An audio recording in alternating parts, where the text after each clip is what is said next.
Welcome back to the show. We got another great one lined up. Somebody roll that beautiful intro.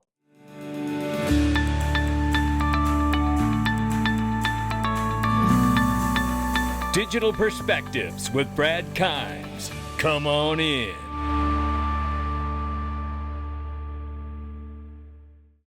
Welcome back to the show. We're 38 days away from XRP Las Vegas, the largest XRP conference in the world, May 30th, May 31st, 2025. I hope you will join us.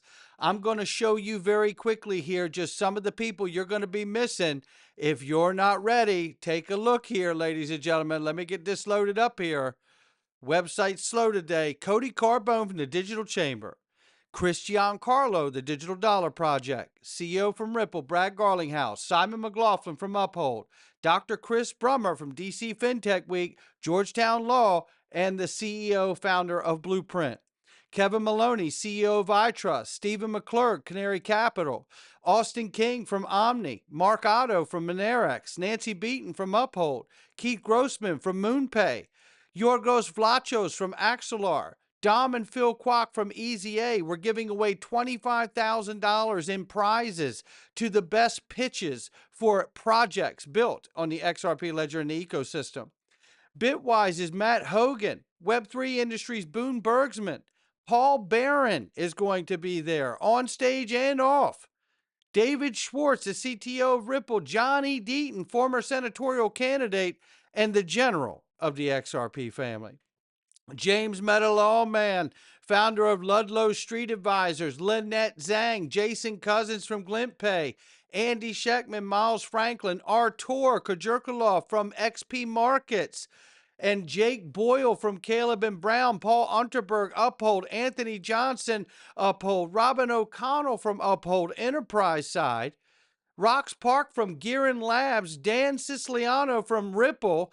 The new CEO, Miguel Viez, the former head of XRP Global Markets, the founder CEO of Pump.Games, is going to be there. You're not going to want to miss any of this, ladies and gentlemen. My goodness, this is going to be a great event. Get your tickets, xrplasvegas.com, before they're gone. Let's get started here.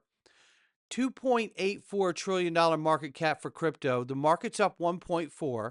XRP's at $2.11. Ethereum at 1,600 plus. Bitcoin 87,000 plus right now. Let's take a look at the range of price. Ranging between 205 and 214, we're sitting at the top side of the range. We'll take a look at some TA before we get out of here. I do want to tell you, a lot of people think that the bull run is not far away from us, especially if we get legislation signed for all the crypto needs in August. And if that's the case, aren't you going to want to be on a platform where you know you have institutional grade custody at no charge? Aren't you going to want to be on a platform where you can speak to a human representative? Yeah.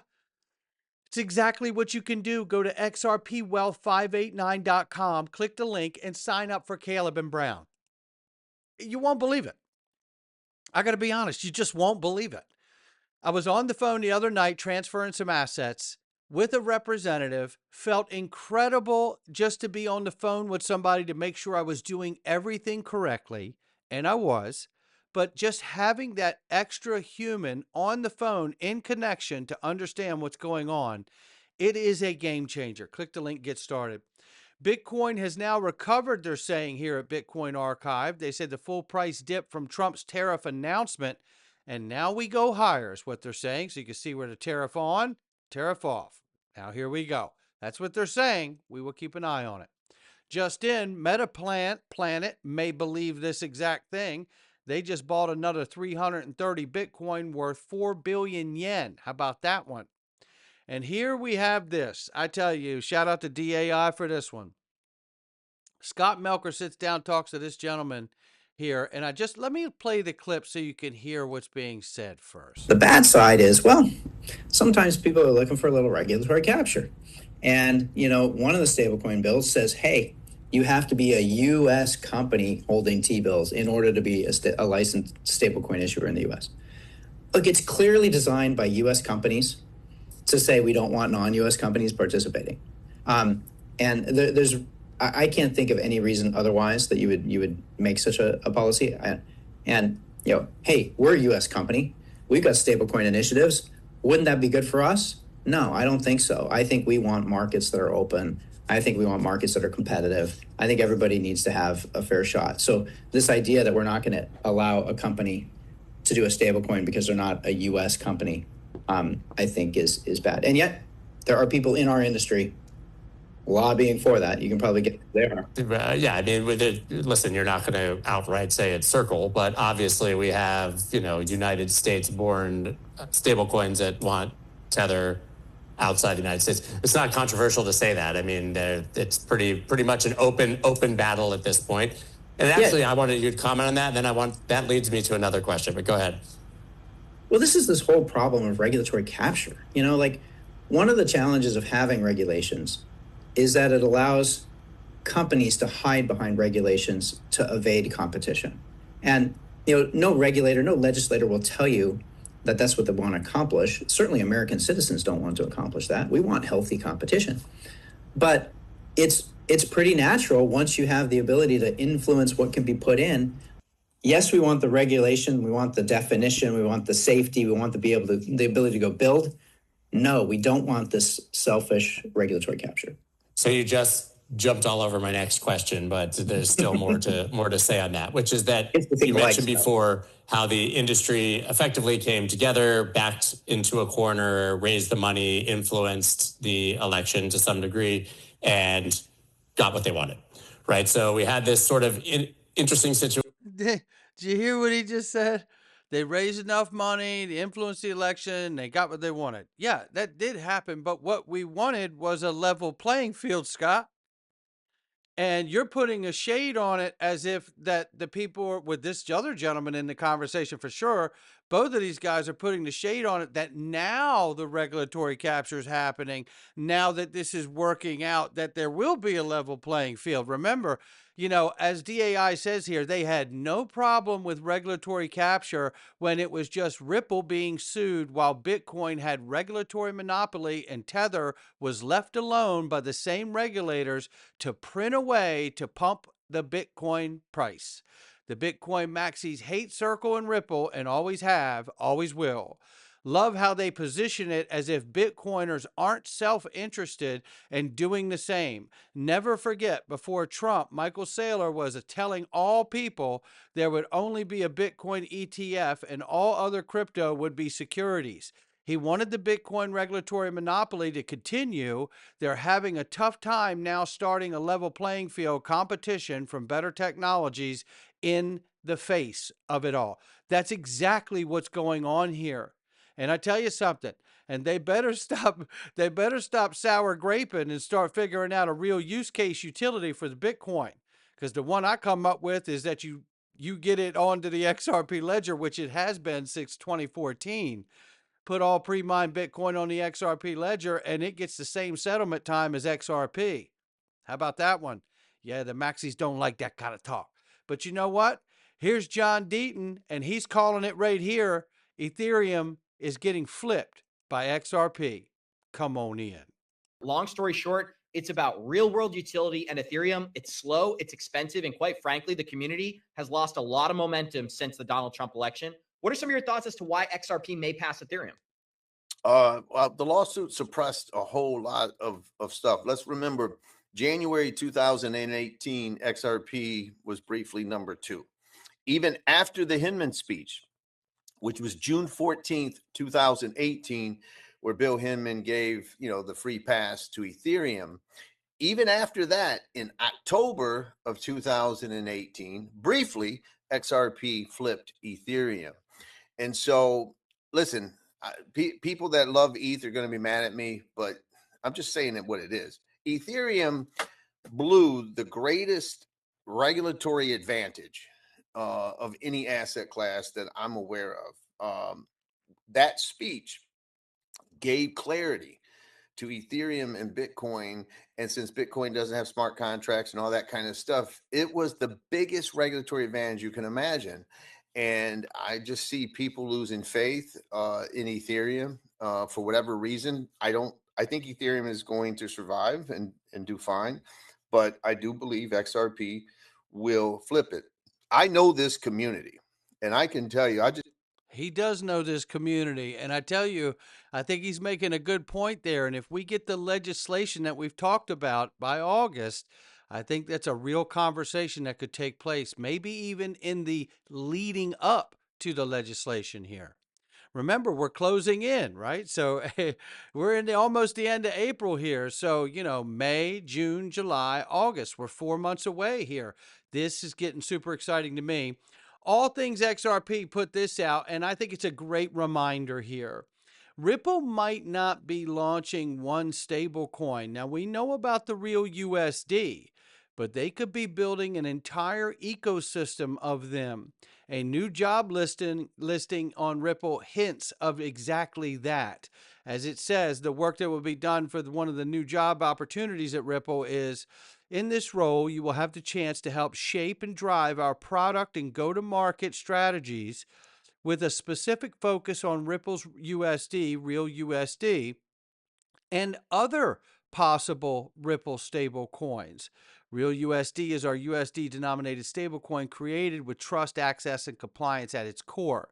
And I do believe that this makes sense. Look, I mean, the world's money interchanges every day. It doesn't make sense to have the XRP ledger, which has a built-in decentralized exchange for the world's tokenization to use, if you're just going to have $1, one type of money on it.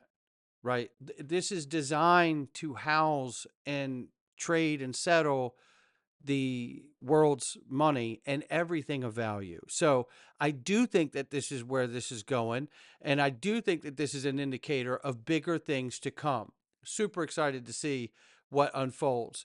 Meanwhile, I'm going to ask you guys out here, all of you, to help if you have any information on this. We know back in the day, TerraPay was a partner to Ripple, but we see now that this is pretty good news for TerraPay. So PayPal partners with TerraPay to revolutionize real-time cross-border payments across the Middle East and Africa. This move connects banks and mobile wallets and financial institutions, enabling smoother, faster, more inclusive digital payments for millions. What we're not sure is if the relationship with TerraPay and Ripple as partnership still intact or not. That we don't know, but it used to be. So we don't know what's going on there. Maybe one of you have more accurate information you could share with all of us. Now, we know Pope Francis passed away Easter Monday, Easter Monday where he lives, but yesterday or early this morning. But here we have this, which confirms that Ripple has been working with many entities around the world, including the Vatican. That for about a year, I became involved in some of the more traditional sort of corporate philanthropic activities. And about 5 years ago, very early for a company of Ripple's size and stage, we decided to formalize Ripple's focus on impact and to create a team internally that worked on these 3 or 4 areas of focus. And today we're going to focus on one of those pillars that you mentioned. Obviously, that's financial inclusion. So how does financial inclusion fit into what the company is doing? So it's very central to what we do. Part of Ripple's founding idea was actually to democratize financial services. Our founder, Chris Larson, sometimes talks about making globalization work for everyone, completing globalization. So what we're doing from a business standpoint is improving both individual and household economics through things like faster, cheaper, more reliable remittances. But we're also doing what we can through philanthropic funding and partnerships with nonprofits, central banks, universities, and even the Vatican. Generally, partners who are interested. Even the Vatican. Now, take a look at this. Deutsche Bank, Standard Chartered are looking to expand crypto operations to the United States. Really? Oh, this is interesting. Breaking Deutsche Bank Standard Charter U.S. crypto expansion as the industry pushes for banking acceptance. This is per the Wall Street Journal. Crypto's knocking on the door that once shut it out. It's exactly right, ladies and gentlemen. And it's been known for years what Standard Charter plans on using. You know, we have countries. This is Bill Winters, the CEO of Standard Charter. Like Switzerland and China, all testing out the digital currencies. How are you gearing up for the disruption of money with central bank digital currencies? How will it change the way you and other banks operate in future? Probably fundamentally. While we're not formally involved, no foreign banks are involved in the Chinese ECNY, I think we're as close to that as we can be to understand how that digital currency can be used for cross-border trade. Going back 5 years, we had digital currency underpinned trade finance and money settlement systems, and using as a medium of exchange, using things like Ripple's XRP, for example, as a medium to affect real time, as a medium of exchange, using things like Ripple's XRP, for example. Yeah, that's a great example. We appreciate that, Bill. And now they're looking to expand into the U.S. I played this in the last video, but I want to play it again because this is Cassie Craddock here from Ripple Managing Director explaining exactly what's going on. The XRP ledger will be used as post-trade for all of Hidden Road's prime brokerage services. All of them. Collateral. Then that's essentially enabling the bridging of the digital asset space to TradFi, which is extremely exciting. Also, the XRP ledger will be used as a post-trade for all of Hidden Road's prime brokerage services. We also see that this captive audience of 300 institutional customers is a really interesting portfolio of customers that will and do need digital asset infrastructure, which these customers will be able to take advantage of our payment and custody solutions as well. It's quite amazing, right? Quite amazing. And we know they're rocking $3 trillion a year. I love hearing it. I love hearing it. $3 trillion a year being routed to the XRP ledger. That's all. That's all. That's all. Ripple Director for the UK confirms XRP ledger will power post-trade infrastructure for all Hidden Road prime brokerage services. That is incredible, ladies and gentlemen. And so will this when it happens too. Crypto Bull says here, XRP update, huge bullish falling wedge with an even bigger bullish triangle covering the wicks. We will break out soon and price will wick up to $5 and close around $3.85. And I say, don't let me stop you. Not financial advice from me or anyone else. It's just my digital perspectives. I'll catch all of you on the next one.